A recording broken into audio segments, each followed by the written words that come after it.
Welcome once again to the Brownstone, Wolfe's sanctuary of logic, orchids, and murder. Do tell us where in the world you're listening from, and don't hesitate to share your thoughts. If you enjoy these cases, consider liking and subscribing. Now then, shall we begin? Nero Wolfe and the Masquerade in Vienna. Right now, over 85% of the people watching aren't subscribed. If you've been enjoying these Nero Wolfe stories, hitting that subscribe button is the best way to be sure you never miss the next mystery. Your support helps keep these stories alive and lets us keep bringing them to you. Archie Goodwin here, keeping the fort while Wolfe communes with his orchids. The morning had settled into that languid hour when the city beyond West 35th Street throbbed with energy, yet inside the brownstone time moved at Wolfe's pace alone. The curtains in the office filtered the late sun into a mellow haze, warming the leather chairs and giving the bookshelves their usual air of solemn permanence. My typewriter rested idle, which was how I liked it, and the silence had only the faint scratch of Wolfe moving in the plant rooms overhead. Fritz had disappeared back to the kitchen after lunch, which meant the front door was mine to guard. That's when the bell rang, a discreet chime rather than a bold jangle, and something about it warned me the caller wasn't a bill collector or casual salesman. I swung the door open on a tall fellow with the kind of composure you don't usually see on Manhattan sidewalks. He had an angular face, pale and long, and wore a double-breasted grey suit that looked pressed on the hour. In his gloved hand he carried an envelope so thick and ornate it might have been lifted from a Viennese palace. His accent, when he introduced himself, confirmed the suspicion. "I am Herr Dr. Karl Heindel, attached to the Austrian embassy," he said, precise and cool, as though reading from a score. His bow stopped just short of theatrical, yet the glint in his eyes carried strain. Diplomats train themselves to smile even when knives are drawn. I invited him inside, keeping the tone casual but watching his shoes trace the carpet as if measuring every step. The air in the office was cooler, the scent of leather and paper unmistakable. He studied the room while I gestured him to one of the red chairs reserved for clients. He sat with back straight, envelope resting on his knee like a petition before a magistrate. Wolfe naturally was still upstairs, and I took a moment to size our visitor before calling him down. "You'll have to give me the outline first," I said. "Mr. Wolfe doesn't come running without knowing why." Heindel inclined his head, fingers stroking the gilt edges of the envelope. "A document of importance has been misappropriated from the embassy premises during our annual masquerade ball. This occasion, you understand, is traditional, styled upon the festivities of Vienna. Unfortunately, amid the revelry a theft occurred. One guest collapsed. Illness, perhaps worse. And with that confusion, the document vanished." He stopped, gauging my reaction. His voice carried urgency under its polished restraint. Before I could comment, the door from the hall opened and Wolfe entered, heavy steps measured and steady. He lowered himself into the yellow chair with practiced ease, leaning back, eyes closing briefly as if to wipe away the irritation of being dragged from orchids. He opened them again and fixed Heindel with a gaze that could turn marble into butter. "Sir," Wolfe said, voice calm and sonorous, "you have intruded upon the most sacred 2 hours of my day. Your reason must be formidable." Heindel rose halfway, then sat again, compelled by Wolfe's gravity. He extended the envelope with both hands. Wolfe gestured and I crossed to take it. The paper was thick, stamped with an embassy crest, the sort of thing meant to intimidate. Wolfe slit it open with one motion and drew out the contents. Inside lay a formal letter of request, signed with diplomatic flourishes, urging Wolfe to render his discretion and skill in recovering a ciphered memorandum stolen during the masquerade. Wolfe's lips compressed. "You request me to chase after documents that may already have crossed an ocean," he said, tone faintly scornful. "Why not call upon your security services?" Heindel smoothed his gloves. "Because those services are compromised. Our rivals knew the document's contents, or at least suspected. Within the embassy walls, whispers travel. Yet your reputation for discretion and independence is noted even in Vienna. We require an investigator untouched by political entanglements." I watched Wolfe's brows rise a fraction. He detested politics and considered espionage a vulgar branch of crime, but I also knew the scent of challenge stirred him like a rare orchid. He let silence stretch, then took his first deliberate sip from the glass of beer I had placed earlier. The chilled surface clouded, and he set it down with care. "Archie," he said without looking at me. "What sum has been mentioned?" "None yet," I answered, amused at the diplomacy of leaving money to me. Heindel's eyes flickered. "The embassy authorizes a retainer of $2,000, with further remuneration upon recovery." His words hung heavy. That amount would fund many cases of Wolfe's favourite beer and more than a few months of Fritz's market lists. Wolfe drummed thick fingers on the chair arm. "It is a considerable distraction," he murmured, "and the timing most inauspicious. I have commitments to my orchids which do not suffer neglect. Yet," he halted, eyes narrowing, "you mentioned a collapse. Who was the victim?" Heindel shifted. "Herr Gustav Reiser, a guest of distinction. He faltered during the final waltz. At first we believed faintness, but suspicion of poison has since arisen." I felt the familiar chill that comes when murder walks into the room disguised as fainting. Wolfe's eyes gleamed, and for the first time since he entered the office he leaned forward, his bulk rising from indifference to inquiry. "So, not merely theft," he said, voice dropping. "There is blood in this as well." The diplomat nodded. "Our hosts wish it silenced, yet gossip already stirs. If the press acquires details, scandal will damage relations. That is why we appeal to you." Wolfe regarded him without movement, as if weighing the request against the sanctity of his daily regimen. Finally he said, "Archie, you may accept the retainer. See that a receipt is provided. But note, I take the case on my terms, not theirs." Heindel exhaled, a sound like relief leaking through diplomacy. He produced a cheque from his wallet, already prepared. I received it, noting the ink fresh and signature bold. He rose to bow again, thanked Wolfe with grave formality, and requested that inquiries begin discreetly. Wolfe inclined his head in the barest gesture of acceptance. When the diplomat had gone, I closed the door firmly, locking it with the final click that always restores the brownstone's fortress calm. Wolfe still sat forward, gaze fixed on the empty chair where Heindel had been. "Archie," he said, "you will attend to this masquerade. Collect the particulars, sift the witnesses, and report. If a ciphered memorandum has truly been taken, we must know who among them had both motive and opportunity." I grinned, sliding the cheque into my pocket for deposit. "I had a feeling you'd find the matter irresistible." Wolfe leaned back at last, eyes closing again. "Irresistible, no. Inevitable, perhaps. Intrigue leaves a sour taste, yet folly fascinates me, and men poison one another for reasons that orchids never will." He raised the beer again, drank, and replaced the glass. His face resumed its calm, but I could tell the case had begun. The Austrian embassy knew how to put on a spectacle, I'll give them that. When I stepped through the tall arched doorway the previous evening, I found myself in a ballroom that looked as though it had been shipped wholesale from Vienna and set down on East 62nd Street. Chandeliers sparkled with crystal light, mirrored walls stretched the dancers into infinite repetitions, and the parquet floor gleamed under a sea of masks. There were dominoes of black velvet, feathered Venetian designs, and silver half-masks that left only lips and chin bare. A string orchestra filled the space with Strauss, and for a few hours you could almost forget that rationing and the remnants of war still shadowed the city. The ambassador had arranged this masquerade to cultivate goodwill, but goodwill has a way of drawing in envy, intrigue, and worse. I circulated with the other guests, instructed to observe rather than indulge. Wolfe had insisted someone keep eyes on the embassy after rumours of tension, and I drew the short straw, which meant I swapped my usual suit for a mask and cutaway that pinched in the shoulders. I kept my notebook tucked in an inner pocket and took mental inventory of faces behind disguises. The diplomats were easy to spot: measured gestures, polite laughter, a fondness for avoiding strong drink.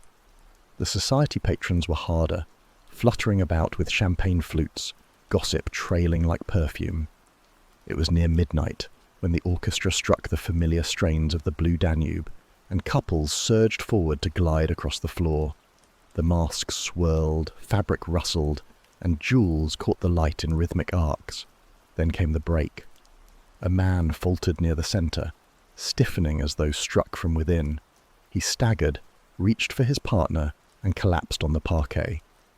The music faltered but did not stop at once, and for a few beats dancers turned without realizing tragedy was underfoot. When the orchestra cut off, voices rose in alarm. Women cried out, men rushed to assist, and the circle widened around the fallen figure. His mask had slipped, revealing Gustav Reiser, a businessman with continental connections and a reputation for discretion. His lips were blue, and his breath rattled once before ceasing altogether. The embassy staff tried to contain the panic. Stewards urged calm, and one diplomat barked orders for windows to be opened, though the March air was still cool. Reiser's partner, a woman with a feathered mask, trembled and claimed he had complained of a bitter taste after sipping champagne. That was enough to send murmurs racing like fire through dry leaves. Poison was whispered in 3 languages. Guests pressed back toward the walls, clutching their own glasses as if they might turn lethal. The ambassador himself appeared, face pale above a golden mask, and directed that the body be removed discreetly. But there is nothing discreet about death in the midst of waltz. I edged through the confusion, eyes working. Reiser's glass had been set on a nearby table, half full and catching the light. I noted its position, but before I could secure it, a servant whisked it away on a tray, perhaps ignorant of its significance or perhaps instructed. I didn't have the authority to seize it without raising questions, so I let it pass and turned attention elsewhere. That's when the second alarm sounded. A secretary from the embassy archives burst in, ashen-faced, and spoke in hurried German to the ambassador. The words reached me in fragments, but enough to piece. A memorandum had been discovered missing from the embassy's secure files. The timing was too neat to be coincidence. The announcement sent a ripple through the crowd. Death was one thing, theft another, and together they ignited suspicion sharper than knives. Guests looked at one another through their masks, seeing not partners and acquaintances, but potential assassins and thieves. I caught snippets. One woman insisting Reiser had clutched his chest, another swearing he had cried out after the taste of champagne. 2 men contradicted each other over whether he had left the floor earlier in the evening. Every account blurred, altered by costume, by the haze of music and drink, and by the fact that masks had erased certainty. I did what Wolfe would have wanted. I positioned myself at the edge of the circle, notebook in hand, and started recording impressions while they were fresh. The society matron in jade silk had quarrelled with Reiser earlier near the refreshment table, though her explanation was jealousy more than treachery. The Baroness with debts avoided my questions, her fan hiding half her face. A pianist lingered near the orchestra with eyes too watchful for a hired entertainer, and Reiser's widow, draped in black, though the ball called for colour, appeared more brittle than grieving. Each one supplied a contradiction. Each one offered a reason to doubt. By 1 o'clock the crowd thinned, many fleeing with excuses about early appointments. The embassy attempted to shutter the scandal, but in that grand hall the atmosphere had shifted. The chandeliers no longer sparkled, they glared. The music was gone, leaving only echoes of the waltz that had ended in collapse. I left with more questions than answers, though one thing was sure: a poisoned man and a stolen memorandum had been tied together by design, not chance. Back in the brownstone, recounting the night, I gave Wolfe the details in order, resisting the urge to embellish. He listened from the yellow chair, eyes closed, hands folded on his belly, the faint hum of orchids still clinging to his presence. When I described the contradictions, he opened his eyes, heavy lids lifting just enough. "The theft and the death," he said, voice deliberate, "are not parallel lines. They intersect." I asked whether he thought Reiser's collapse had been staged as cover, or whether the theft had been timed to exploit the panic. Wolfe shook his head. Both. Whoever removed the document required the crowd's distraction. Poison furnished that. And whoever poisoned Reiser required time to act unobserved. Theft supplied that. He leaned back again, closing his eyes as though the deduction cost him energy. 2 crimes, 1 intention. I looked at my notes, pages filled with fragments, contradictions, half-seen faces. Masks had done their job too well. They had turned clarity into confusion. Wolfe's certainty was a slender light through fog, but it was something. He gestured for beer, and when I set the chilled glass in his hand, he murmured, "Attend to the witnesses, Archie. Lies collect like dust after such nights. Clear the dust, and we shall see the print beneath." I knew what he meant. The embassy masquerade had dissolved into chaos, leaving a trail of doubt behind every mask. It would be my task to sift, compare, and press until contradictions gave way to truths. Wolfe would sit in the brownstone, orchids above and beer beside, and shape deductions from my reports. Somewhere between the poisoned flute and the missing memorandum lay a hand that had moved with purpose. Finding that hand would be the work ahead.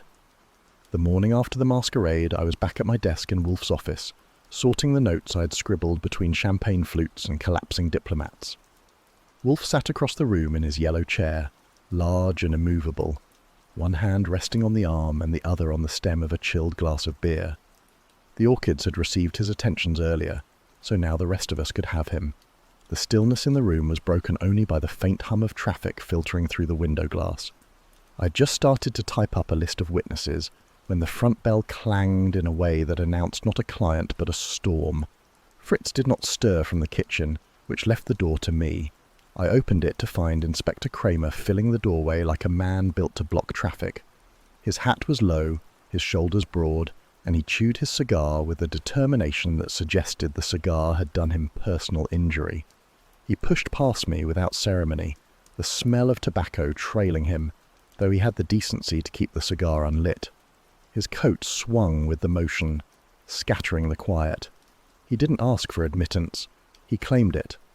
I closed the door behind him, locking it, and followed him down the hall toward the office, wondering how long it would take before he and Wolfe exchanged barbs, sharp enough to raise the ceiling plaster. Kramer entered with the stride of a man who had already rehearsed his speech. He halted in the middle of the room, glaring at Wolfe, who did not rise but inclined his head just enough to register the arrival. The inspector tore the cigar from his teeth. "Damn it, Wolfe, I ought to throw you in the river. Why is it every time there's a corpse in this city I hear your name before I finish my coffee?" Wolfe did not shift. He regarded the inspector with the expression he reserved for interruptions between meals. "Because, Inspector, you drink your coffee too slowly." That earned me the sight of Kramer's neck turning crimson. He jammed the cigar back between his teeth, grinding at it, and advanced to the desk as though proximity would lend him authority. "Don't start with me. The embassy is breathing down the commissioner's neck. One guest dead at their gala and a damned document missing from their files. They want it hushed, and they want it yesterday. And what do I hear? That an Austrian envoy came crawling to you for help." I leaned back in my chair, hands folded behind my head. "Word travels fast through your precinct. I'd say you've got an efficient network." He shot me a look that would have scorched wallpaper. "Pipe down, Goodwin. This isn't a time for jokes." Wolfe raised a hand, silencing both of us with that slow and precise gesture. "The embassy has engaged me. Their reasons are their own. If they have also pressed the police, I can only admire their industry. However, Inspector, you have no jurisdiction within those walls. The embassy is foreign soil. You may puff and fume on the steps, but inside you are only a guest." Kramer's fist struck the edge of my desk, rattling my inkwell. "Don't you lecture me on jurisdiction. A man was poisoned on New York ground, and I don't care whose flag flies over the mantelpiece. That makes it my concern." "Indeed," Wolfe murmured. He lifted the beer and sipped with elaborate calm. "But you will find your path obstructed. Diplomats are adept at withholding what you demand. I, by contrast, am less encumbered by ceremony. They expect me to sift delicacies which your blunt hands would crush." The inspector's breathing filled the room. He was a large man, but beside Wolfe's bulk he seemed almost compact, a powder keg against a fortress wall. "Let's get this straight. I don't like you in my cases. You meddle, you conceal, you make speeches when what I need is testimony. But the embassy insists you're involved, and the brass tells me I have to work with you. So here's the deal. You dig up anything useful, you bring it to me. Not to your client, not to the morning paper, but to me. Understood?" Wolfe leaned back and let his eyes close halfway. "Inspector, you will receive what I deem fit. Nothing more, nothing less." I slid in quickly before the inspector exploded. "What Mr. Wolfe means is that he isn't in the business of grandstanding. If we find something solid, you'll get it. That way you can put the embassy at ease and the commissioner off your back. Everyone wins." Kramer gave me another look, this one closer to grudging. He knew the drill. He had stormed in often enough to understand that Wolfe could not be forced, only manoeuvred. He snorted, pacing to the window and back. The cigar bobbed with his jaw. "All right. But don't think for 1 minute that I'm letting you run this. The widow says her husband took a sip of champagne and dropped. Half the witnesses say he clutched his chest. The other half swear someone brushed against him with a glass. We're swimming in contradictions, and I don't need you adding to the mess. Wolfe's eyes flicked open. Contradictions are not mess, Inspector. They are clues wearing masks. Remove the masks, and one face will remain. The inspector muttered something that sounded like blasphemy, but let it slide. He jabbed the cigar in my direction. Goodwin, if you were there, you'll give me your notes. I smiled. Not without Wolfe's permission. I work here, not at Centre Street. Kramer's jaw worked. Wolfe lifted a hand again. Archie will cooperate as circumstances permit. Do not strain yourself. What interests me is that the theft and the poisoning coincided. Tell me, Inspector, do your witnesses recall whether Herr Reiser left the floor before his collapse? Kramer hesitated, which told me he had no uniform answer. Some say yes, some no. You'd think with 100 people in that ballroom someone could give me one clean account. But no, they were all too busy fluttering their feathers and sipping champagne. I've got a body with traces of alkaloid in the bloodstream, and I've got a missing file that no one admits even existed. And now I've got you sitting here, drinking beer, as though it were a puzzle in the newspaper. Wolfe's lips curved, not quite a smile. Every puzzle has its solver. The question is whether you prefer bluster or results. The inspector's shoulders heaved. He reached into his pocket, produced a folded paper, and slapped it on my desk. That's a list of names. Guests, servants, hangers-on. I want every one of them checked, and if you beat me to a lead, Wolfe, you'd better not bury it under your orchids. I picked up the paper, scanning the typed names. They would give Wolfe something to chew besides Fritz's lunch. We'll review, I said, pocketing it. Kramer turned for the door, muttering about diplomats and detectives in the same breath, both unprintable. At the threshold, he stopped and looked back, eyes narrowed. I know you, Wolfe. You'll sit here in that chair and make me do the running. But mark my words, if you cross me, I'll have you in cuffs faster than you can ring for orchids. Wolfe inclined his head again, untroubled. You are welcome to attempt it. The inspector departed with the slam of the front door that rattled the glass in its frame. Silence settled once more, broken only by Wolfe's sigh as he reached for his beer. I unfolded the list and leaned against my desk. You do make friends wherever you go. Wolfe closed his eyes, the faintest flicker of a smile on his lips. Kramer is a man of integrity, but integrity seldom improves temperament. We shall see which witness unmasks himself first. I set the list aside and turned back to the typewriter. The storm had passed, but the air still carried the charge of thunder held back. The case was already pressing in from both sides, and Wolfe, immovable in his chair, was at the centre of it, drawing the lines tighter with every word. The task of sorting the suspects fell, as always, to me.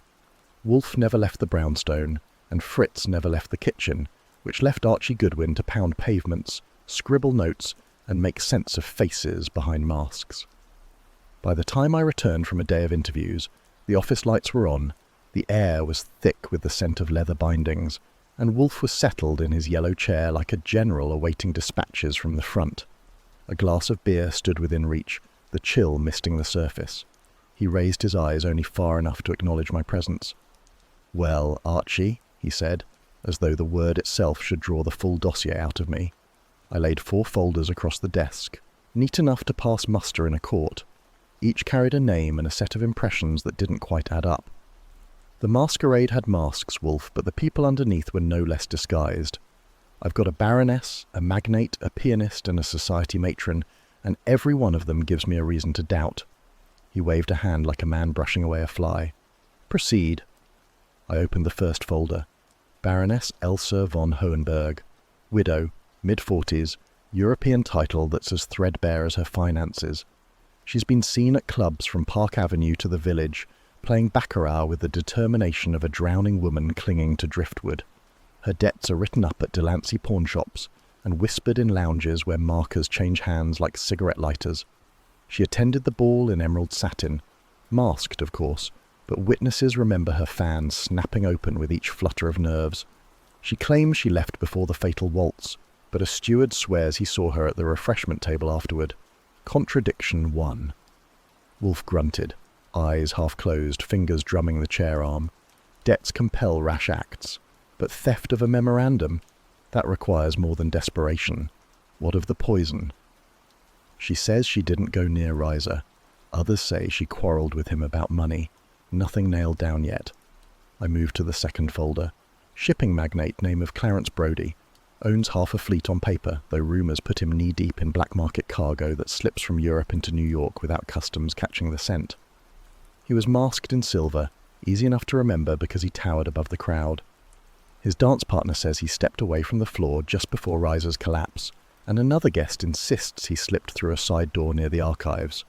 When asked about it, he blustered about business calls. Nobody makes business calls during Strauss. His ties to contraband make him a candidate for wanting sensitive documents, though he insists he never even knew they existed. Wolfe opened his eyes a fraction wider. Black market cargo often conceals more than cigarettes or liquor. If the memorandum had commercial value, shipping lanes, tariffs, supply data, he would covet it. Poison, however, is not a merchant's tool. Unless he paid someone else to do the dirty work, I said. He inclined his head, conceding the point. I tapped the third folder. Now the pianist. Name, Anton Kral. Émigré from Prague. Slim, dark hair. Hands like a conjurer's. He played the Blue Danube when Reiser collapsed, but before that, he circulated among guests more than most hired musicians. Gossip has him tied to wartime intelligence. A waiter claims he overheard Kral speaking German with a guest in tones that didn't sound like casual conversation. When pressed, Kroll said he was asking for the time. His accent doesn't lie, though, and his reluctance to answer questions suggests he has more to hide than music. Wolfe's lip curled. Espionage. A noxious breed. But tell me, was he near the refreshment table? Did he touch the glass? Not that anyone recalls. Some insist he never left the piano. Others swear he mingled. Masks confuse everything, and the witnesses contradict each other like rivals in court. The last folder I opened more slowly. Mrs. Lillian Ashe, society matron, married to a banker whose patience with her indiscretions has worn thin, known for jealous fits that would shame an opera soprano. She quarrelled openly with Reiser earlier in the evening, loud enough that half the ballroom turned to look. She wore jade silk, mask feathered in green, and witnesses remember her snapping at him over his attention to another woman. She insists the quarrel was harmless and that she danced during the fatal waltz. One gentleman swears she was absent from the line of dancers when Reiser collapsed. Contradiction 2. Wolfe shifted his bulk, leaning forward enough to rest both hands on the chair arms. So, a desperate baroness, a magnate of questionable trade, a pianist with suspect loyalties, and a matron with jealousy sufficient to breed poison, each with contradictions, each with private agendas. He closed his eyes again. Continue. I set the folders aside and leaned on the desk. I interviewed them all. The Baroness fluttered her fan and denied everything. Brodie blustered, nearly crushed his cigar case when I pressed him about contraband. Kroll refused to speak without a lawyer, though no charges had been laid. And Mrs. Ashe wept into her handkerchief until the makeup smeared, then snapped at me for prying. Every one of them lied, Wolfe.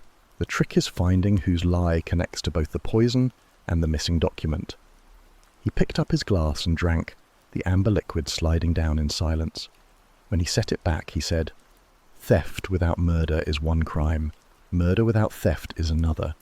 That they occurred together signifies one hand, not two. Which of your four has reach enough for both?" Brodie wants trade secrets, but poison doesn't suit him. The pianist may want secrets, but would he dare kill in a ballroom full of witnesses? The Baroness wants money, not intelligence, and Mrs. Ashe wants revenge, not papers. Wolfe's eyes opened, dark and steady. Yet one of them concealed a mask stained with venom. One of them handled Reiser's glass. One of them entered the archives. Which? I spread my hands. That's the puzzle. Each has an alibi muddied by masks. Each has a contradiction that cancels their denial. We've got a crowd where truth hid behind velvet and feathers. Wolfe leaned back, sighing. You will revisit them, Archie. Press until the contradictions resolve. Debts, trade, jealousy, espionage, threads knotted in one skein. Pull the correct thread and the skein unravels. I gathered the folders, stacking them with care. You know, Wolfe, you make it sound so simple. 4 suspects, 4 lies, and 1 murderer, who thought a ballroom was a safe place to act. I'll be back out tomorrow, and maybe one of them will let the mask slip. He closed his eyes again, hand resting lightly on the chair arm.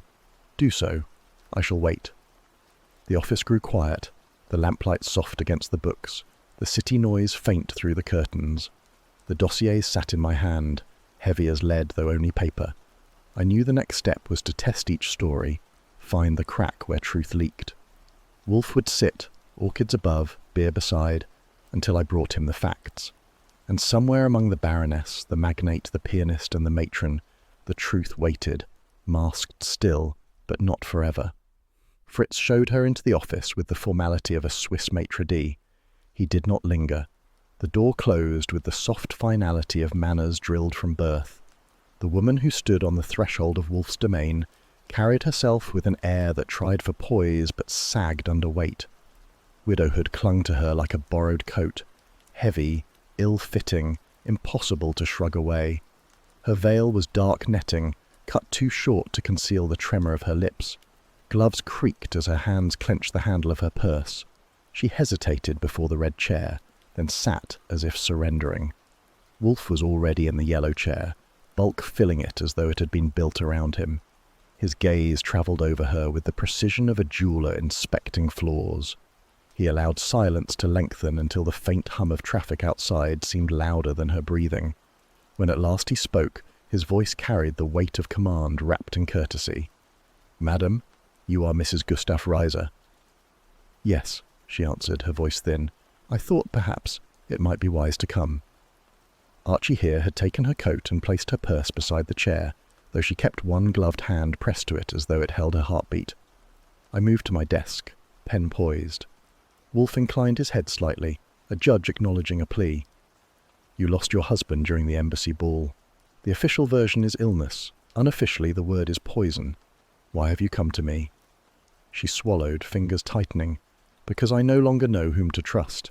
At the embassy, everyone wears a smile, but behind them there are whispers. My husband had enemies, though he kept such matters from me. Before the ball, he received notes, typed, unsigned. They warned him not to attend." Her words fell with the force of fresh evidence. I shifted in my chair, watching Wolfe's reaction. He did not blink. "Describe the notes," he said. "They came by post, ordinary envelopes, no return address. The words were simple. Do not attend the masquerade, danger awaits." He dismissed them as nonsense. He said he could not forfeit the invitation, that duty demanded his presence. I begged him not to go, but he insisted. I made a quick note underlining anonymous threats. Wolfe leaned forward a fraction. "And you bring this to me now, not to the police?" Her eyes darted toward me, then back to Wolfe. "The police would parade it in the papers. My husband's reputation would be torn apart. He valued discretion above all." Wolfe pressed his fingertips together. "Discretion does not obscure murder. But tell me, why do you fear publicity more than you desire justice?" Her composure wavered. The gloved hand trembled. "Because—" She stopped, then forced herself to continue. "Because our finances were precarious. He maintained a front of prosperity, but much was mortgaged. If creditors learn of his difficulties, I am ruined. Already, with his death, I must conceal how little remains." I caught Wolfe's eye. He had pounced on less. "So," he said, soft but sharp. "The notes coincided with insolvency. Convenient timing. Yet you neglected to mention this at once. Why?"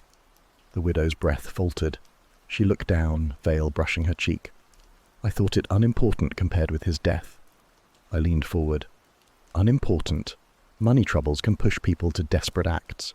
Did your husband keep records, letters, anything that might explain his ties?" Her head shook quickly, too quickly. "No, nothing. He was private. He burned papers often." Wolfe's brow furrowed. He let the silence hang until she shifted uneasily. "Mrs. Reiser," he said, "the embassy masquerade concealed two crimes, your husband's death and the disappearance of a memorandum. The coincidence is glaring. What did your husband know of that document?" The air in the room seemed to thicken. She looked from one of us to the other, lips parting as though to protest. Then her shoulders sagged. "He spoke once, in vague terms. He said there were papers he must protect, papers others would pay for. He would not tell me their nature. I thought it business. Her admission was more than a widow's grief. It was the slip of a mask. Wolfe's eyes narrowed, calculating.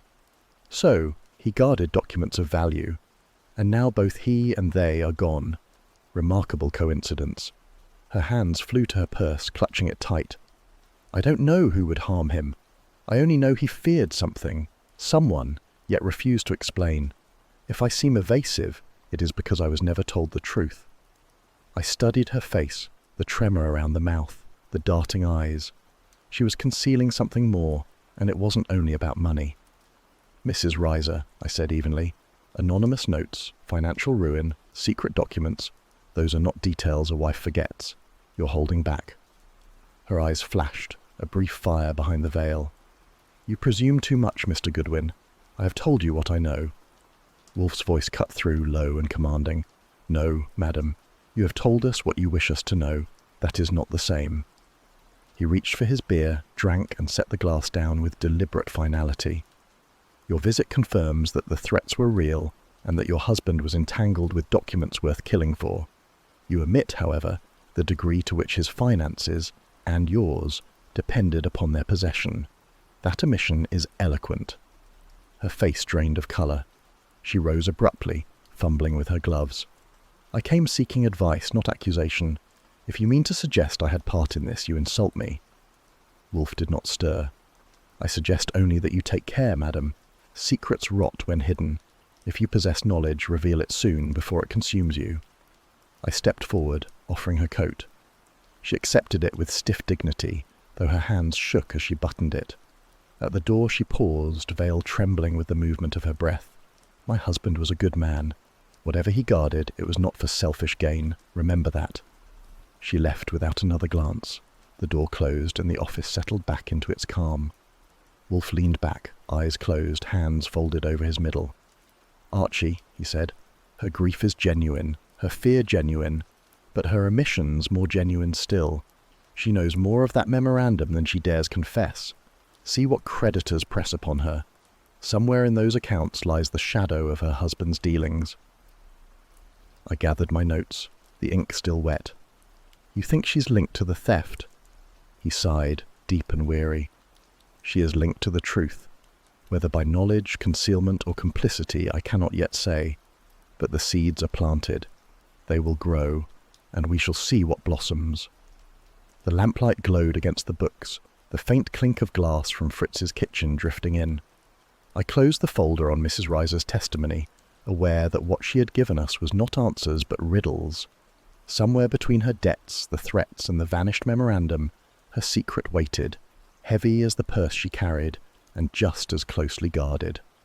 The embassy ballroom was quiet when I returned, stripped of its glitter and noise.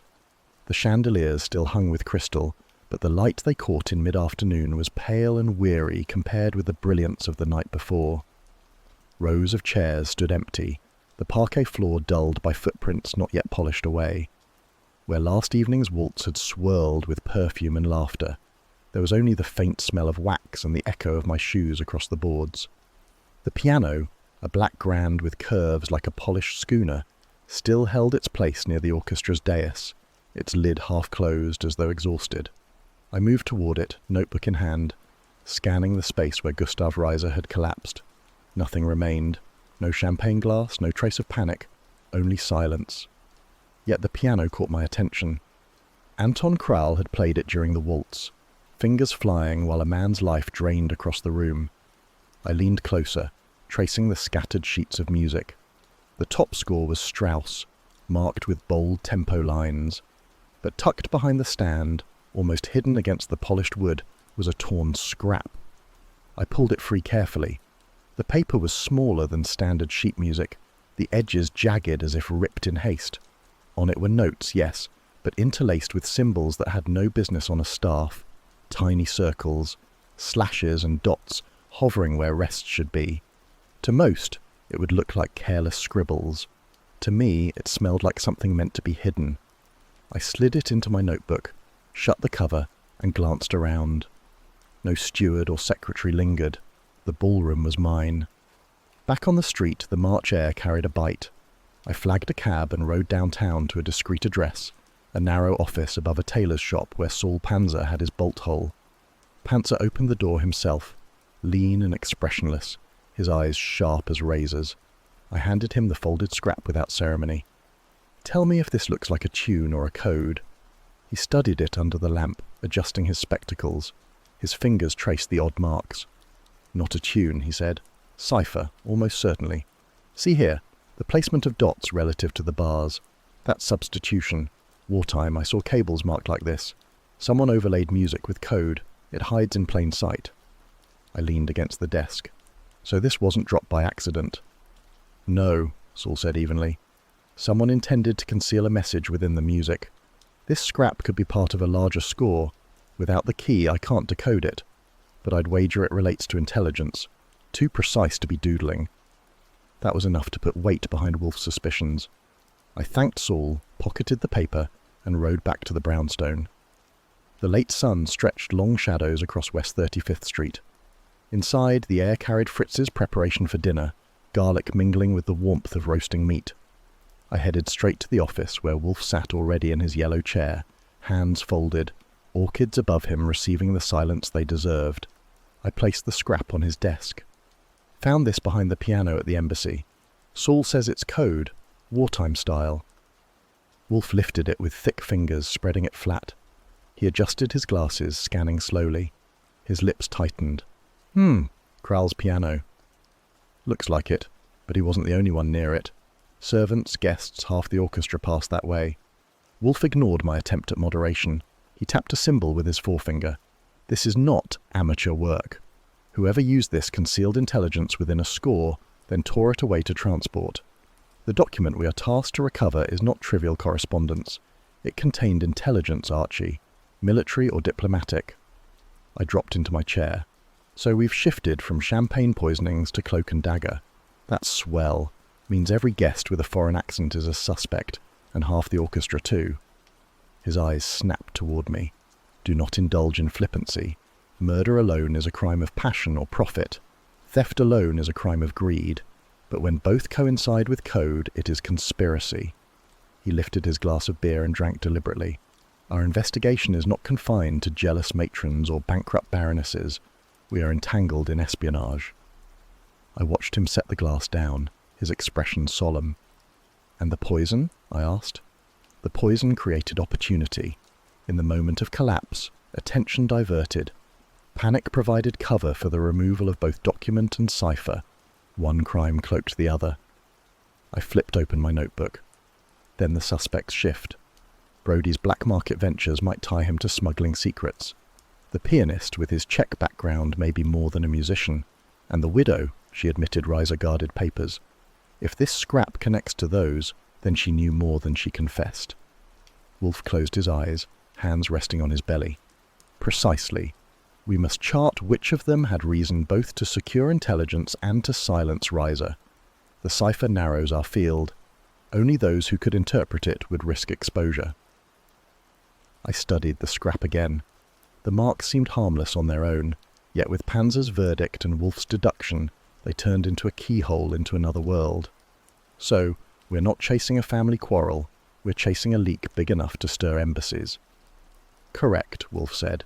"And embassies, Archie, have long memories and sharper knives than jealous wives. Handle with care." I slid the paper back into its folder, feeling its weight heavier than the torn page deserved. Wolfe leaned back, his eyes half-lidded, and murmured, "Bring me the pianist again, and the Baroness. Each is tied to Europe's upheavals. One of them will betray knowledge of this cipher. When they do, we will know where to dig deeper." The lamplight caught the edge of the scrap, gleaming faintly as though mocking the masks, the lies and the death that had already claimed one guest. Somewhere behind the neat symbols and torn bars of music lay the reason Gustav Reiser had swallowed poison during a waltz. And as Wolfe reached for his beer again, I knew the game had changed. Gossip ran quicker than cabs on Lexington. By mid-morning, the whisper had stretched from embassy staff to half the social columns. Mrs. Lillian Ash, green silk and sharper tongue, had quarrelled with Gustav Reiser before the final waltz. Someone claimed she raised her glass near his, Someone else swore she hissed words masked by the orchestra's swell. It was enough for suspicion to bloom, and Wolfe, lodged in his chair with the patience of an oak, lifted a brow when I repeated it. "Archie," he said, "you will pursue this glitter. I expect nothing, but you insist upon motion." So I set out. Midtown had its usual hum, taxis honking, shoeshine boys shouting, air thick with exhaust and roasted chestnuts from corner vendors. I followed Mrs. Ashe from her apartment on East 73rd, where the lobby smelled of lilies and dormans snapped to attention. She emerged in a tailored grey coat, hat perched with feathers that bobbed as she walked. A woman in mourning clothes may earn sympathy, but Mrs. Ashe radiated indignation instead, moving with quick steps and a jaw set firm. She hailed a cab, and I took the next. We slid through the clamour of Madison Avenue, her car halting outside a dressmaker's salon. She entered, head high, and I followed at a discreet interval. Inside, mirrors gleamed, silk bolts cascaded, and assistants fluttered with pins. She spent an hour in fitting, emerging with swatches and a receipt, hardly the errand of a woman poisoned with guilt. Her next stop was a jeweller on Fifth. She conferred with the proprietor, voice low but body language unmistakable. She argued price. When she left, the case held no champagne glasses, only a necklace set aside for polishing. She continued to a tea room near Rockefeller Center, meeting two women whose chatter about bridge hands floated clear across the room. No whispers of riser, no hint of espionage. Only pastries and grievances over servants. By late afternoon, the trail had grown dull. I returned to the brownstone where the office was warm with lamplight and Wolfe occupied his yellow chair, hands folded over the slope of his vest. The air smelled faintly of Fritz's supper preparations, herbs drifting from the kitchen. I set my notebook on the desk. "She's clean," I said. "Dress fittings, jewellery, pastries, nothing more sinister than over-tipping a waiter." Wolfe's eyes closed. "I told you, glitter. You pursue sparkle when substance waits. A quarrel, a hiss, a glass raised. These are the currency of gossip, not deduction." "She quarrelled with him," I pressed. "That isn't nothing." "Bah." Wolfe opened his eyes, dark and steady. "Half the city quarrels nightly. Quarrels are not cause nor proof. Did she touch his glass?" "No," I admitted, "not unless she poisoned it by air." His lips twitched. "Precisely. Waste no further time upon Mrs. Ashe. Her alibi is ironclad, her errands pedestrian.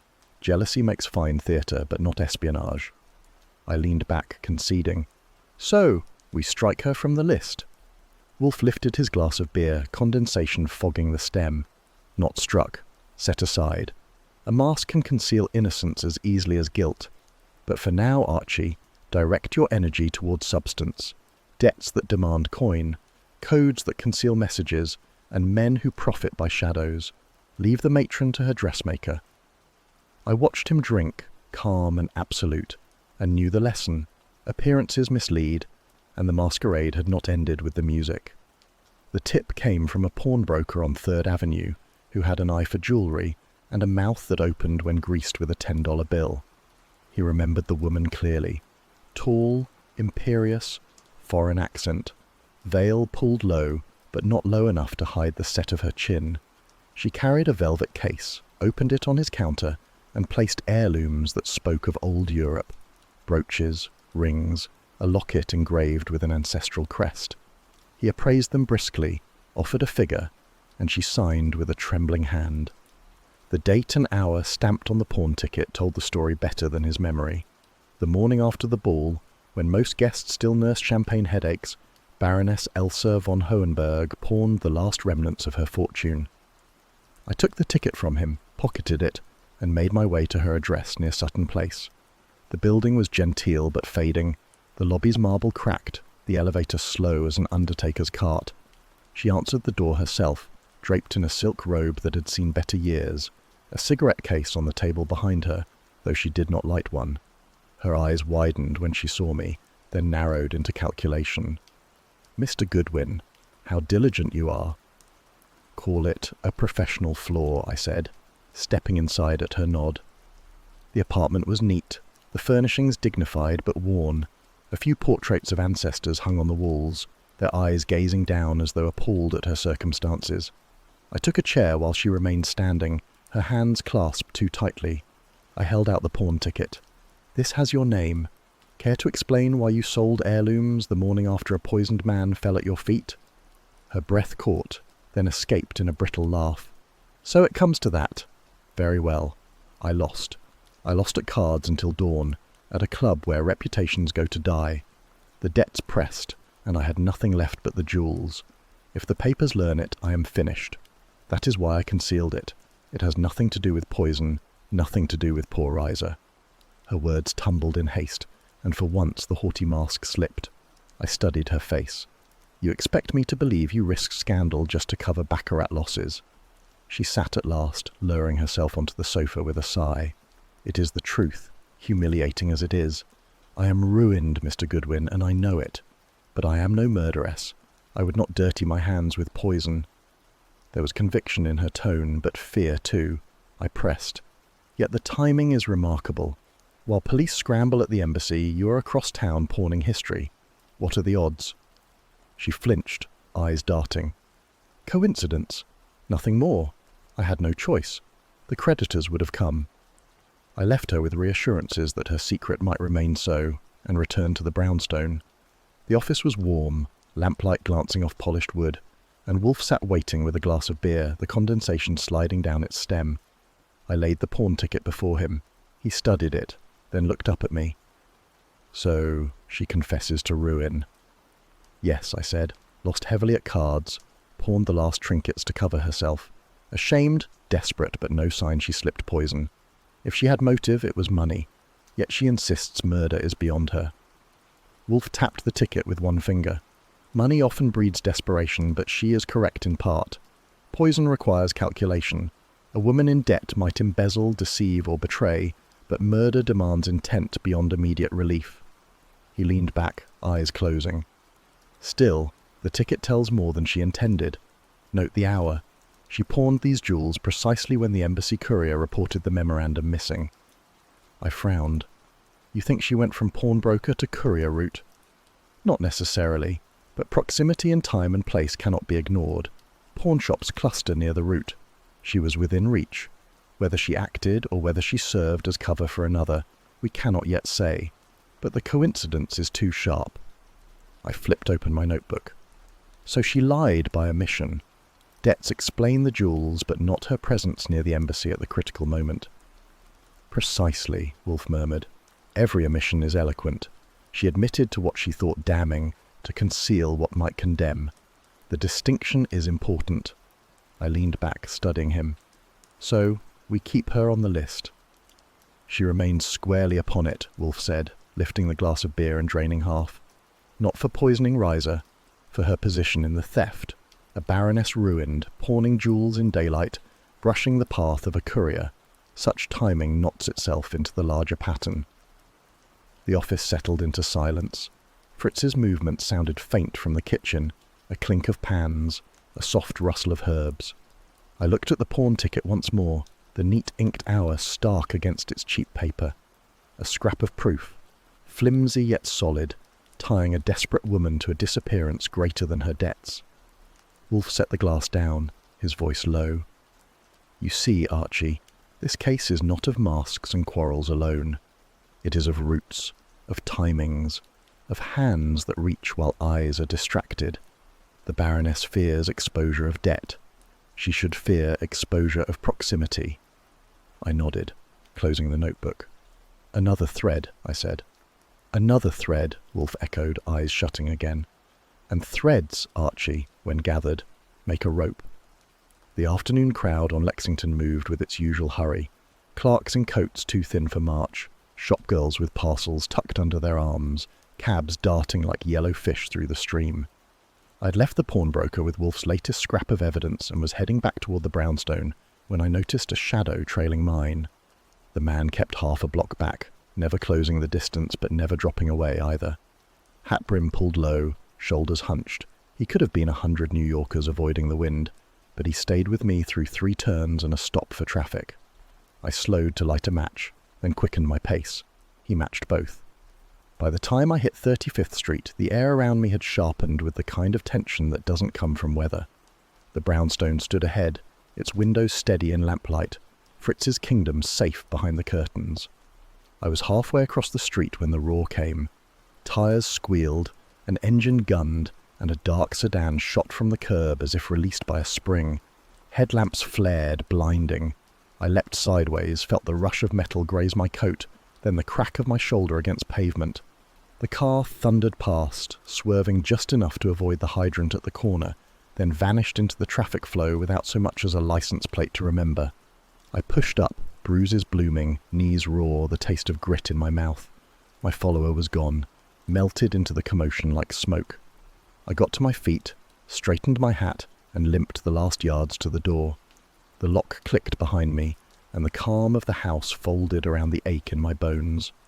Fritz appeared from the hall, alarm snapping across his face as he took in the scuffs and dirt. "Mr. Goodwin, you are injured." "Only my pride," I said, though my shoulder throbbed like a hammer. He guided me toward the office, muttering in Swiss German under his breath, already plotting bandages and broth. Wolfe looked up from his chair, beer in hand, eyes narrowing at the sight of me. "Archie," he said, voice measured, "you have been jostled." "Jostled is polite," I replied, dropping into my desk chair. "A sedan tried to put me under its tires half a block away. If that was coincidence, I'll eat Fritz's roast uncooked."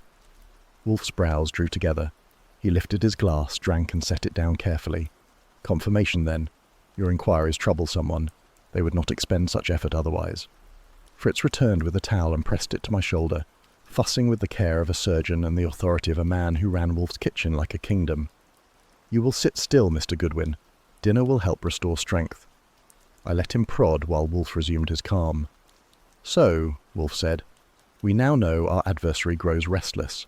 Threat has shifted from subtle to blunt. That narrows the list of suspects. The Baroness conceals debt, the magnate conceals trade, the pianist conceals allegiance, and the widow conceals truth. Which of them prefers a motorcar to a scalpel? Which resorts to noise rather than finesse?" I winced as Fritz adjusted the bandage. "Could be any of them. A car's easier to arrange than poison. You pay a driver, look the other way." "Perhaps," Wolfe murmured, "but the timing is eloquent. You had just returned from the pawnbroker. Whoever shadowed you feared what you carried back. They feared discovery more than murder's risk. That is instructive." Dinner was served early by Fritz's decree, a restorative plate of consommé followed by lamb with herbs. He hovered as I ate, ensuring I finished, while Wolfe maintained silence broken only by the measured clink of cutlery and the occasional sip of beer. The order of meals, as always, restored calm. Yet beneath the ritual I sensed Wolfe's thoughts tightening like a net. When plates were cleared, he spoke again. "Archie, we proceed carefully. You will continue your inquiries, but with greater vigilance. Whoever drives sedans into pedestrians will reveal themselves by haste. Haste is the enemy of concealment. Meanwhile, I will arrange matters so that each suspect is brought to heel, one by one. The Baroness will account for her pawning. The pianist will face questions he cannot dodge. The widow will confront her omissions. And the magnate, his trade routes will be exposed." I leaned back, sore but steadied. "And what about Kramer? He'll want to know someone tried to knock me into the Hudson via Lexington Avenue." "You may inform him briefly," Wolfe said. "Do not waste words. He will bluster, and his bluster will be directed outward. That suits our purpose." The lamps glowed warm, the city's din muffled through the heavy curtains, and the brownstone once more wrapped itself in its secure quiet. My shoulder throbbed less with Fritz's ministrations, and Wolfe sat serene, eyes half closed, yet beneath the surface I could feel the current shifting. Someone had tried to silence me, which meant we were closing in, and Wolfe, unmoved in his chair, was already turning the attempt into leverage, arranging each piece on the board for their downfall. Saul Pantzer's reports never came wrapped in ribbon, but they carried weight heavier than any gift. That afternoon he appeared at the brownstone, neat as ever, and placed a slim envelope on Wolfe's desk. I slit it open and spread the contents. Typed notes in Saul's even hand traced Anton Kral's past. Born Prague, studied at conservatory, survived the war by shifting from salon pianist to club player in Berlin, then emerged in Vienna playing at embassy gatherings. The telling detail sat in the centre of the page. Rumours that Kral had once carried messages for Czech intelligence, slipping information across borders hidden in sheet music. Wolfe read with a grunt.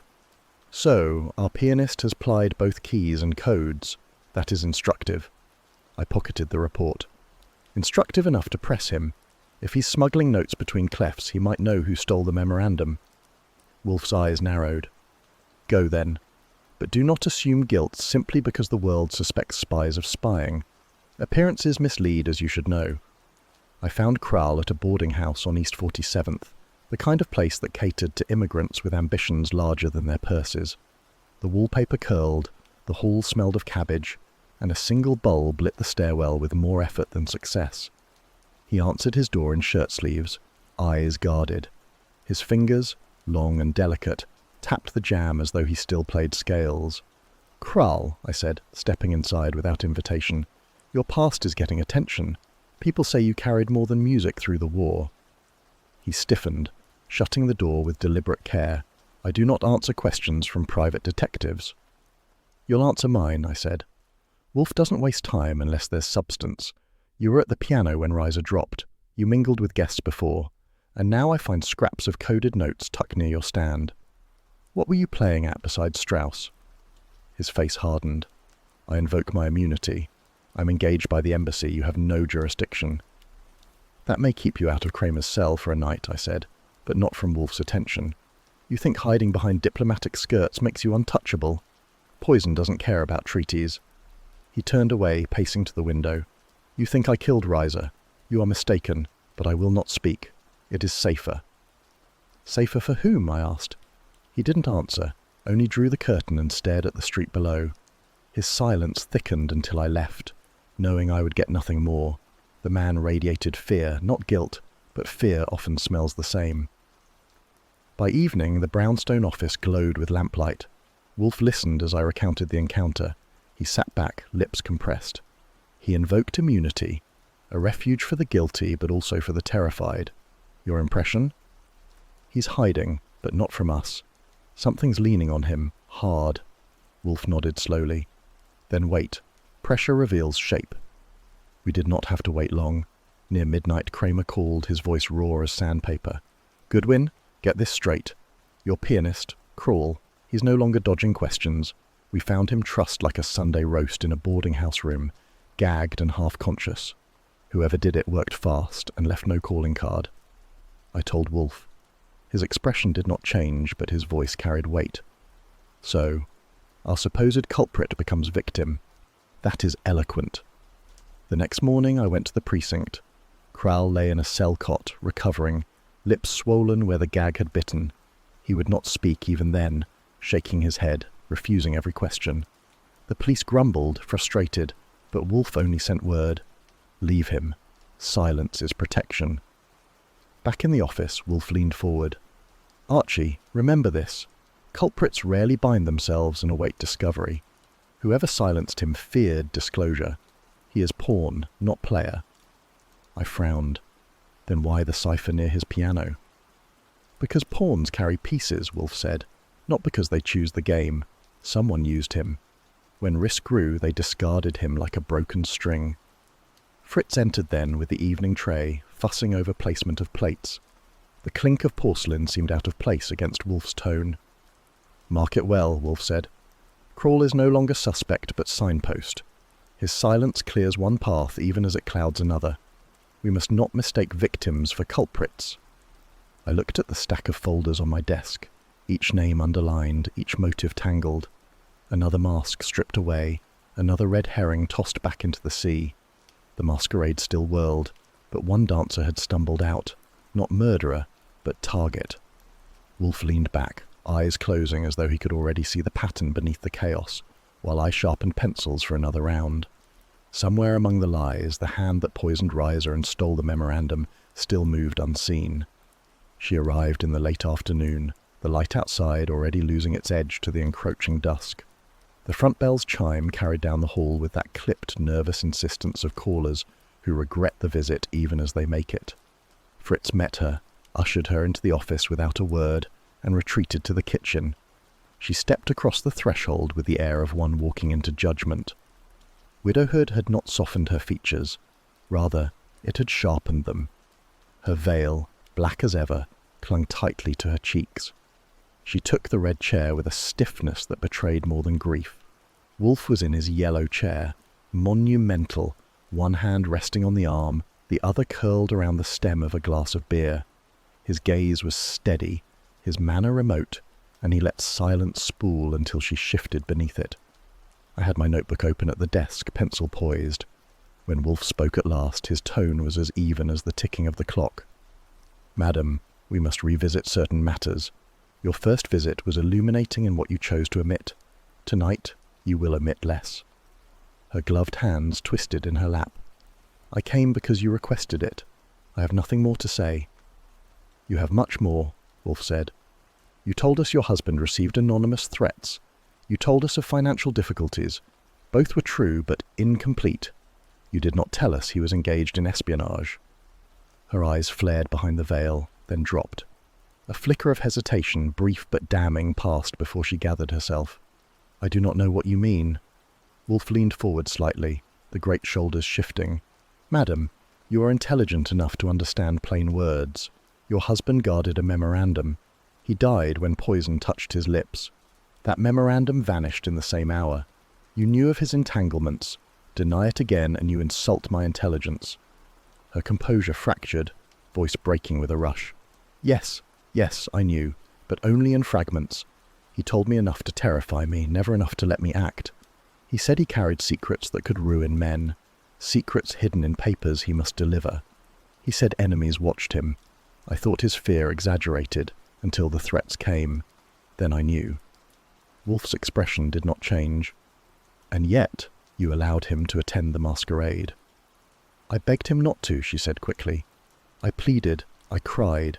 He said it was duty, that he could not absent himself without raising suspicion. He believed he was framed already. He told me—" She stopped, biting the words. I pressed. "He told you what?" She looked toward me, then away, the veil trembling. "He told me the poison would not be for him. He believed another would be silenced, someone who threatened exposure. He thought he might be a shield, that danger would pass him to strike elsewhere. But it struck him." Wolfe's lids lowered. "Curious. He anticipated poison, yet drank. Either he was a fool, or you misstate." Her hands tightened. He was not a fool. He was betrayed. Someone wished it appear that he was guilty, that he carried papers for his own profit. He told me that if anything happened, I must remember. He was framed. I shifted in my chair, uneasy. Her words tumbled too neatly, too prepared. "That's convenient," I said. "A husband dies and his widow claims he was innocent, poisoned in place of some shadowy whistleblower. You'll forgive me if I don't buy stock in that tale." She turned sharply, anger breaking through. "You think me a liar? I watched him collapse. Do you think a woman invents such agony?" Wolfe's voice cut through her protest like a blade through cloth. "Madam, grief does not exclude deceit. You said something most interesting. You said the poison was meant to silence a whistleblower. That is knowledge only the killer possessed. How did you know the purpose? The police have not declared it. The embassy has not spoken it. Yet you stated it with certainty." The room froze around the words. She realized too late what she had confessed. Her breath came shallow, hands clutching the fabric of her dress. He told me—" "No," Wolfe said.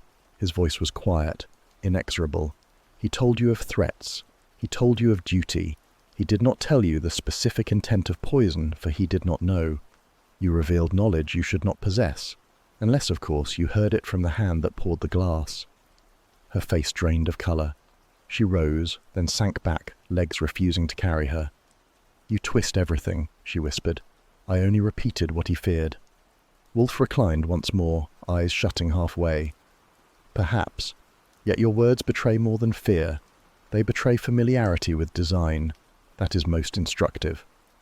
Fritz entered quietly with a tray, setting down glasses of sherry. The widow did not touch hers.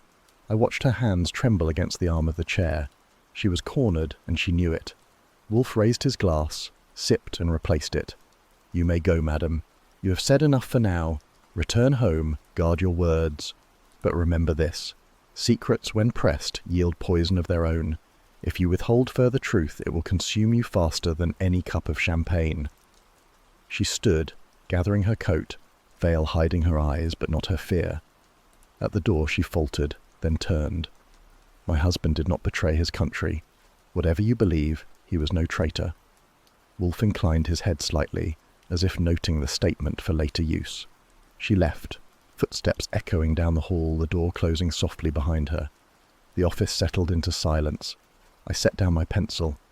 She knew too much, Wolfe, more than she meant to, but is it proof? Wolfe's gaze fixed on me. Proof? No, but her tongue slipped, and slips reveal more than testimony polished. She knew the poison's purpose. That narrows our circle. Either she is guilty herself, or she was confidant to one who is. In either case, she has bound herself to the truth by her own words. I exhaled, leaning back. So she's not just grieving. She's hiding, and hiding poorly. Precisely, Wolfe said. He reached for his beer, lifted it, and drank with calm satisfaction. Suspicion sharpens, Archie. The masquerade thins its masks. Soon the faces beneath will be plain. The lamplight deepened across the rows of books. The clock ticked with patient insistence, and Wolfe sat composed in his chair, already plotting the net that would draw tighter around the widow who had confessed too much. The embassy archives smelled of dust and polish, the kind of scent that clings to old wood and old secrets. I had been there before, cataloguing who had lingered near the files when the memorandum vanished, but Wolfe's insistence drove me back. The detail, he had said, was overlooked. Go and find what was overlooked. That was Wolfe, never stirring from the brownstone, yet moving men about like chess pieces. The clerk who admitted me wore spectacles so thick they distorted his eyes, and his complaints about the intrusion flowed freely in German-accented English. I soothed him with the charm Wolfe insists I cultivate, and slipped inside. The room was long, narrow, lined with cabinets and portraits of Austrians too severe to smile even in oil paint. I examined drawers, tables, shelves, retracing the path of servants and diplomats. Nothing yielded. Then a glint caught me. A corner of fabric peeking from behind the gilt frame of a portrait. I pried gently. The canvas hung loose against the wall, and lodged behind it was a mask. Velvet, dark green, lined with satin now dulled by age. I drew it out, laying it across my palm. The lining showed faint discoloration, as if something had seeped into the fabric. I bent closer and saw the faint residue of powder. Harsh, chemical, not makeup. The shape of the mask was distinctive. A woman's, designed to cover eyes and nose, cut wide enough to frame a veil. I'd seen it before under chandeliers worn by Mrs. Reiser. The clerk sputtered protests, but I ignored him, wrapping the mask in a handkerchief. I'd found the overlooked detail Wolfe demanded. By the time I reached the brownstone, dusk had yielded to night. The city lights smeared gold against the windows, and inside the office the lamps glowed steady. Wolfe sat where he always sat, beer at hand, orchids tended and forgotten for the evening. I placed the mask on his desk. He studied it without touching, nostrils flaring at the faint chemical tang. Where? Behind a portrait in the archives. Someone shoved it there fast. Describe the discoloration. I did, and his eyes closed in concentration. Residue of alkaloid powder, most likely. That mask was pressed near the glass he drank from. Poison delivered by proximity, and the mask is hers. I leaned forward. The widow. Then she was right there at the fatal moment, not hovering at the edges. She said she begged him not to attend, claimed ignorance, but she stood beside him with poison in her veil. Wolfe's eyes opened, dark and certain. Precisely. The mask is the instrument. She brushed against him in the dance. The powder transferred to his lips when he raised the glass. Elegant, simple, and damning. I sat back, feeling the weight of it. And the theft? She couldn't manage both murder and document at once. She did, Wolfe said. His tone carried the finality of verdict. The chaos of collapse was her cover. While attention fixed on Reiser's fall, she slipped to the archives, removed the memorandum, and hid the mask. Her motive is plain. Inheritance to steady her finances, and leverage over intelligence to secure influence. One crime cloaked the other. Fritz entered quietly with the dinner tray, roast beef fragrant, potatoes steaming. He glanced at the mask once, frowned, and withdrew. Wolfe waited until the door closed. Archie, arrange for Saul to trace her movements immediately after the ball. I want confirmation she left by the courier route. The pawn ticket placed the Baroness nearby, but coincidence does not convict. This mask convicts. I frowned. Then what she said about her husband being framed, just performance. Performance, Wolfe agreed, lifting his fork. But her tongue betrayed her earlier. She revealed knowledge only the poisoner could hold. This object binds her words to deed.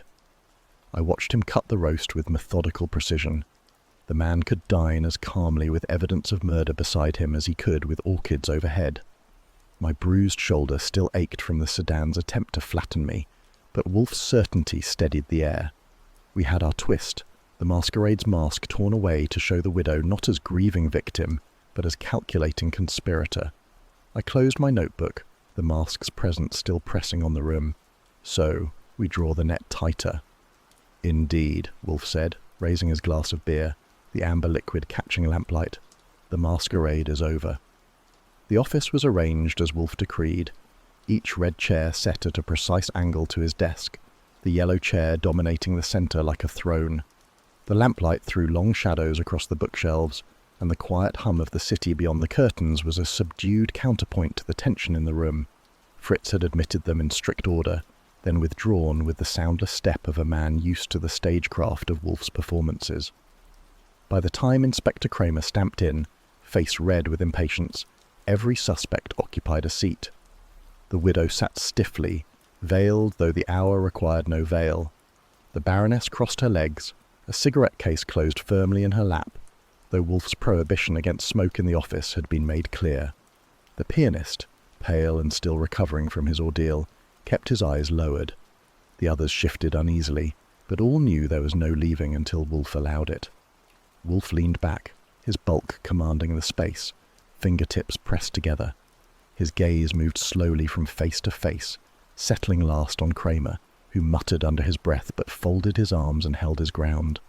Archie stood near the globe, notebook in hand, ready to mark the turning points as they came.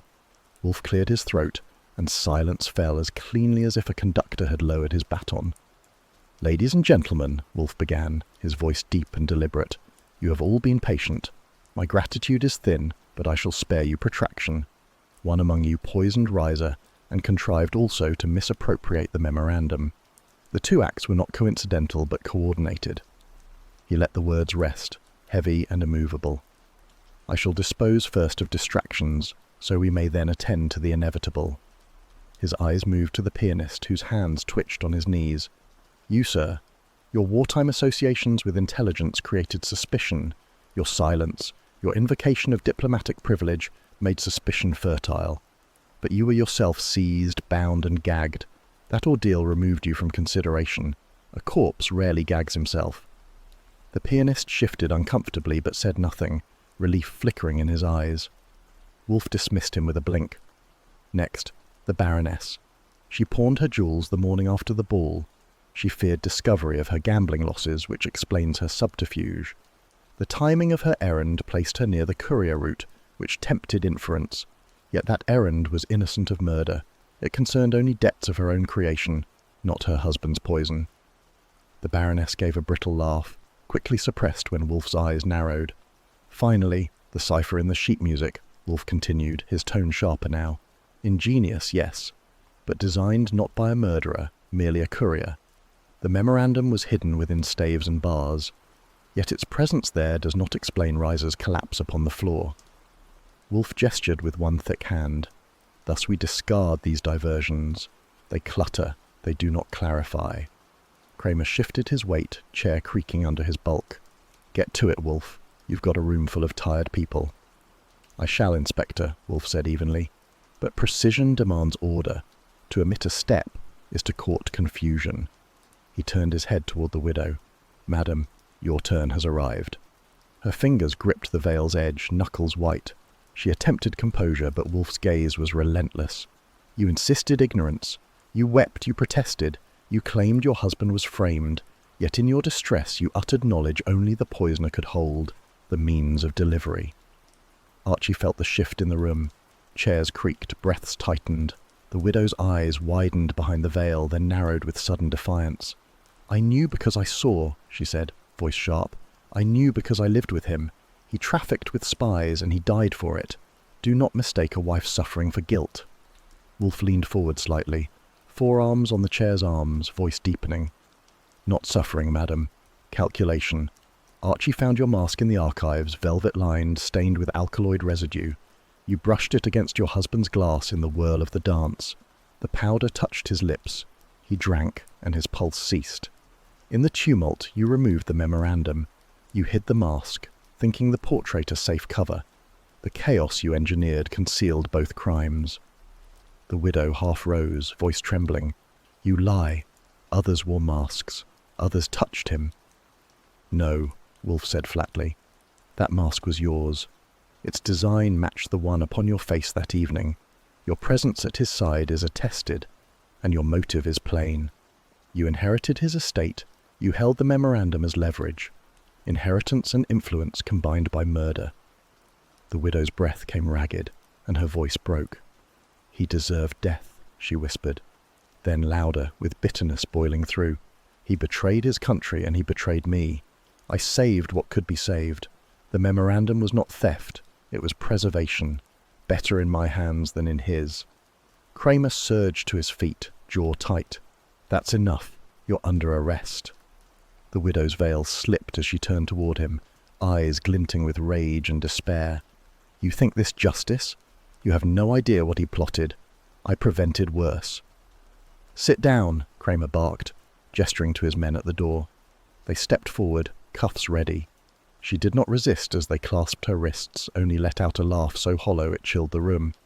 Wolfe leaned back once more, drawing a slow breath. "Inspector, your work is concluded. Take her." Kramer gave him a look half gratitude, half irritation. "You'll never stop enjoying these spectacles, will you?" "They are not spectacles," Wolfe replied coldly. "They are demonstrations of order restored." As the widow was led out, her footsteps echoing down the hall, the remaining guests shifted with relief, murmuring. Wolfe closed his eyes, signaling their dismissal. Archie stepped forward, ushering them out with brisk efficiency, until the office stood empty save for Wolfe, Kramer, and himself. Kramer tugged at his hat brim, muttering, "You get results, but I'll be damned if I like your methods." Wolfe reached for his glass of beer. "Your like or dislike, Inspector, is immaterial. The truth is sufficient." Archie closed his notebook, feeling the air clear as the lamplight glowed steady again. Wolfe sat unmoved, as if the confession had been inevitable from the start. For Wolfe, triumph was calm, not celebration. Watching him there in the yellow chair, I thought how murder unravelled not with fury or force, but with deduction, layer upon layer, until the masquerade fell away and the guilty voice broke under truth's weight. The days after the confession moved at a slower rhythm, as if the city itself had exhausted its appetite for masquerades. Within the brownstone, the balance of life reasserted itself with quiet insistence. Wolfe rose each morning at his usual hour. Breakfast delivered to his room on a tray Fritz carried with both dignity and ceremony. From 9 to 11, the orchids absorbed his attention, their delicate roots and petals receiving the same measured care as his deductions. The greenhouse air grew warm with moisture, heavy with the sweetness of blooms cultivated against the harsher realities outside. To Wolfe, this return to routine was not indulgence but restoration, an affirmation that the ordered world could hold its place against chaos if properly tended. Archie marked the change in atmosphere most keenly during meals. At the great dining table, with Fritz presiding like a benevolent monarch of sauces and seasoning, the talk no longer carried the sharp edge of conjecture. Instead, it was restored to Wolfe's monologues on cuisine, the merits of imported cheeses, and the precise temperature at which a Burgundy should breathe. If Archie contributed less gastronomic authority, he compensated with wit, his remarks landing like pebbles skimming a still pond, drawing Wolfe's occasional grunt of disapproval or rare spark of reluctant amusement. Yet beneath the comfort of ritual, Archie found himself tracing the ironies of their latest case. Masks had concealed more than faces. They had hidden betrayals, ambitions, and desperate calculations. To Archie, the sight of the velvet mask lined with poison was more haunting than the widow's confession itself. People wore masks daily, polished manners, well-cut suits, rehearsed stories, and behind them, truths crouched in shadow. He considered the widow's bitterness, the pianist's silence, the Baroness's brittle pride. All had concealed themselves in some fashion, though only one bore the weight of guilt. The masquerade was over, yet the lesson lingered like a refrain that refused to fade. One evening, Archie lingered at the table after Wolfe pushed back his chair, retreating toward the office for beer. Fritz cleared plates with the efficiency of long habit, but his eyes lingered on Archie. "You are thinner," Fritz said at last, his voice carrying the firmness of a doctor's prescription. "You eat, yes, but not enough. The broth, the cutlets, they go untouched when you think I am not watching." Archie stretched his legs and leaned back, a smile twitching. "I didn't know you kept ledgers on my appetite." "I do not need ledgers," Fritz replied, carrying the plates toward the kitchen. "I see. You lost weight during this affair. You will put it back. I will see to it." The clatter of dishes in the sink carried Fritz's verdict like the strike of a gavel. Archie rose, trailing after him, watching the man whisk pans with the precision of a surgeon. "I'm not the one who was nearly poisoned," Archie remarked lightly, though his stomach gave a small twist at the memory. "If I were, I'd be more grateful for your stewardship." Fritz turned, spoon raised like a pointer. "Do not joke. You think you are strong because you stand tall, but strength is maintained, not assumed.